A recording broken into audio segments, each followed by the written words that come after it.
Abahani limited versus Fortis football club, এসব নিয়ে কথা বলা যাবে।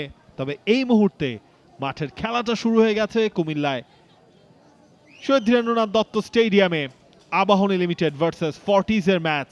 পয়েন্ট টেবিলের 2 এবং 3 নম্বরে থাকা দুই দলের লড়াই, যাদের কেবলমাত্র আলাদা করা গেছে গোল ডিফারেন্স দিয়ে।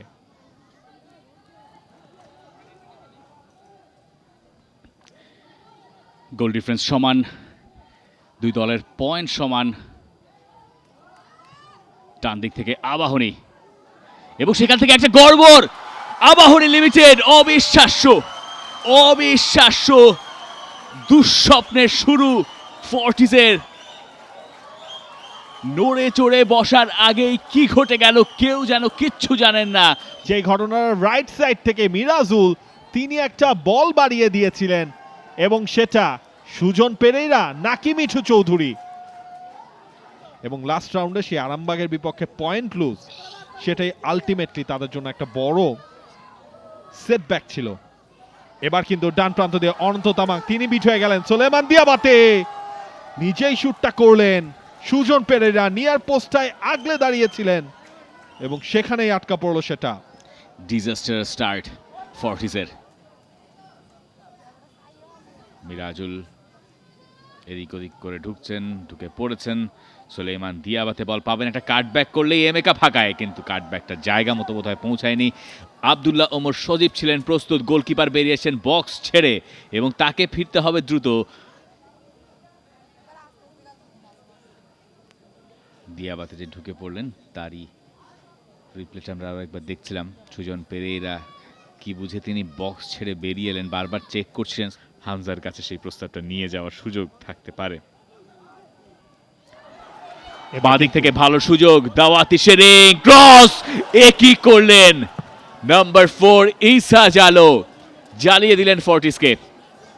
একটা ভুল থেকেই বল পেয়ে যেভাবে ঢুকে পড়লেন দাওয়াতি শেরিং, যেভাবে ক্রসটা জেনারেট করলেন, গোলে কনভার্ট হয়ে বিশ্বাস। ঈসা জালো আরেকটা সুযোগ পেয়েছেন, এবার সাপ মোচনের সুযোগ, এবার শট, কিন্তু এবার ও পাশ থেকে আরো একটা ভুল। ওকাফোর অন টার্গেটে রাখতে পারেননি। এবারেরটা পেয়েছিলেন ওকাফোর। মোর্শেদের একটা ভালো টাচ, ঈসা জালো জায়গা করে নিয়েছিলেন, জাস্ট বলটা নামিয়ে দিয়েছিলেন। ফাইসাফ একটা স্ট্রং ফিনিশিং এর পথে, এবং আরো একটা হেডার, আরো একবার মাথায় হাত ফর্টিসের। গোল যেন আসেই না। ঈসা জালো কিছুক্ষণ আগে যে সুযোগ হাতছাড়া গেছে, তারপরে দ্বিতীয় চেষ্টায় আব্দুল্লাহ ওমর সজীব চমৎকার ক্রস, গ্ল্যান্সিং হেডার, আরো একটা ক্রস। এবার সেখানে মিঠু আছেন, জটলার ভেতর থেকে জালে বল ঝরালো ঠিকই, তবে রেফারির বাঁশি বেজেছে আরো আগে। তার যে ক্রস, মিঠু চৌধুরী ছিলেন। ওকাফর এবং ঈসা জালোর ব্রেক করবে কে আবাহনী রক্ষণটা, এবং সেখানে শটটাও করলেন মিতুল মার্মা। Was ready. ওকাফরের ফ্রি কিক ওভাবে কি কখনো বোঝা যায়? শেষ দিকে এসে রেলিগেশনের লড়াইও তো চলছে, সেটা হলো আরামবাগের জন্য খুবই ইমপ্রেসিভ একটা উইন হবে।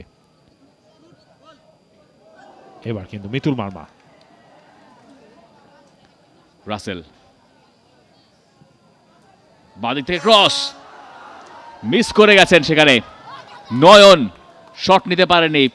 পরবর্তীতে শাকওয়াত রনি চেষ্টা করেছিলেন, তাও হয়নি। ফরহাদ মোনার শট বাইরে দিয়ে।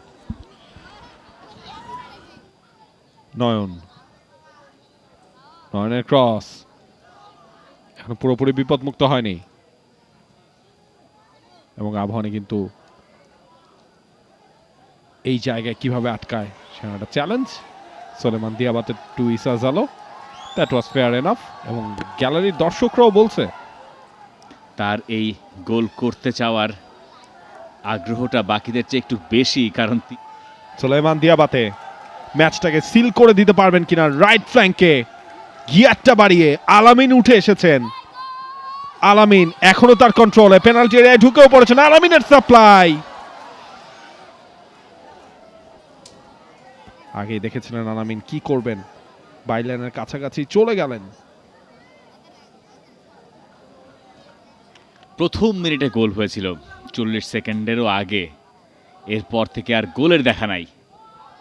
শেষটা কি একই রকম? ফর্টিস এবার চাপে ফেলছে আবাহনীকে। একটা সুযোগ ফর্টিস তৈরি করবে এই শেষের মুহূর্তটায়, এবং আবাহনীকে সেটা সামাল দিতে পারতে হবে যদি তারা এই লিডটা ধরে রাখতে চায়। সেকেন্ড হাফে বলার মতো আক্রমণ তেমন নেই। এই শেষের কটা মিনিট মিতুল মার্মা শুয়ে পড়েছেন, সব নাটকের অবসান ঘটছে। ওকাফোর বক্সের ঠিক বাইরে থেকে শট করেছেন। ওকাফোর মিতুল মার্মা আগলে রেখেছিলেন এবং ওটাই ছিল ম্যাচের শেষ অ্যাকশন। আবাহনী লিমিটেড ফর্টিস এফসিকে হারিয়ে দিল ম্যাচের প্রথম মিনিটের গোলে। Full time score line Abahani limited 1, Fortis FC 0. For more updates, subscribe to our YouTube channel and click on the bell icon. Follow us on Facebook and Instagram. Download T-Sports app to enjoy exciting games and highlights. Visit tsports.com.